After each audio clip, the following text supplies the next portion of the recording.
Many Americans think of San Diego as one of the country's most beautiful recreational cities. But these days, it's building a new identity.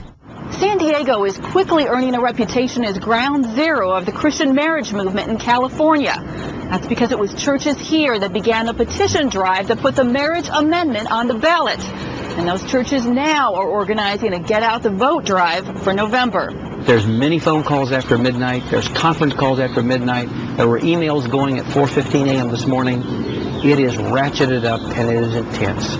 3 San Diego pastors, Jim Garlow of Skyline Church, Chris Clark of East Claremont Southern Baptist, and Miles McPherson of the Rock Church, are leading the movement with ambitious plans.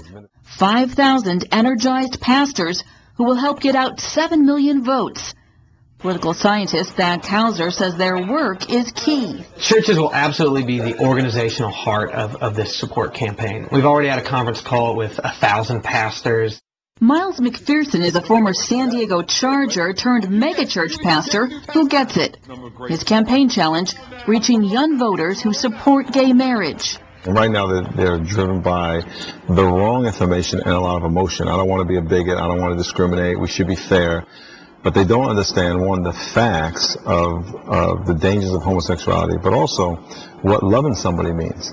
You love somebody by helping them obey God. But not all pastors are jumping on board. Some say they don't want to get political. My response to that is we're not political. The institution of marriage predates any government that was established on earth. So we're not being political, we're being biblical. Brian Brown of ProtectMarriage.com leads fundraising in support of the marriage amendment, also known as Proposition 8. The amendment would override the state Supreme Court's ruling and make only heterosexual marriage legal. So far, both sides have raised about $4 million each, but many expect those opposing Prop 8 will raise considerably more. Everything about what we believe in and the importance of mothers and fathers is at stake. The very core social institution, the family, that's at stake. And it's not just California. Indeed. Campaign contributions on both sides show interest across the country. Denver-based gay activist Tim Gill gave $250,000 to oppose the amendment. The Washington, D.C.-based Human Rights Campaign gave $1 million. On the other side, Focus on the Family gave $250,000, and the American Family Association gave $500,000. But those supporting the amendment extend beyond just evangelical circles. A lot of religions, both Christian and non-Christian, are concerned about the issue.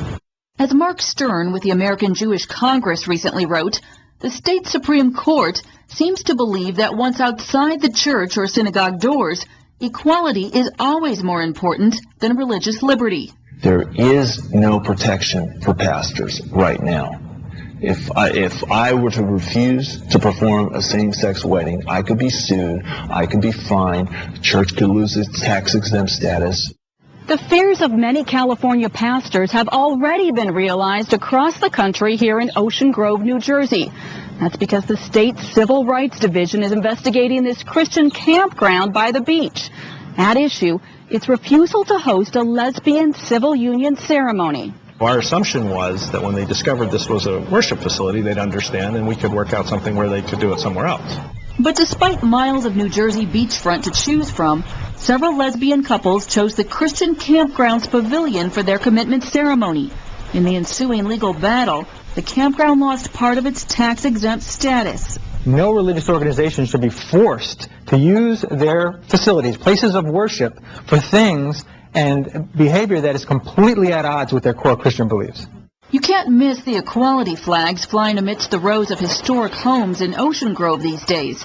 The division is clear. People want to have a relationship, and if they want to make some kind of acknowledgement that it should be allowed, it's not really hurting anybody.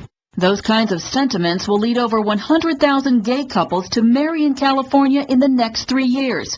They'll spend close to $700 million in the process, and they'll make for a very close race this November if current polls and past history are any indication. When initiatives begin a race very, very closely divided, those initiatives normally lose. But many Christians we spoke with are confident. When you get into the voting booth, when it's just you and the Lord, I think people will vote the correct way. In the meantime, gay marriage continues in the Golden State, complete with wedding applications for Party A and Party B. And churches continue to pray, knowing that a November defeat will create a hostile climate for any Californian who opposes gay marriage. Heather Sells, CBN News, San Diego.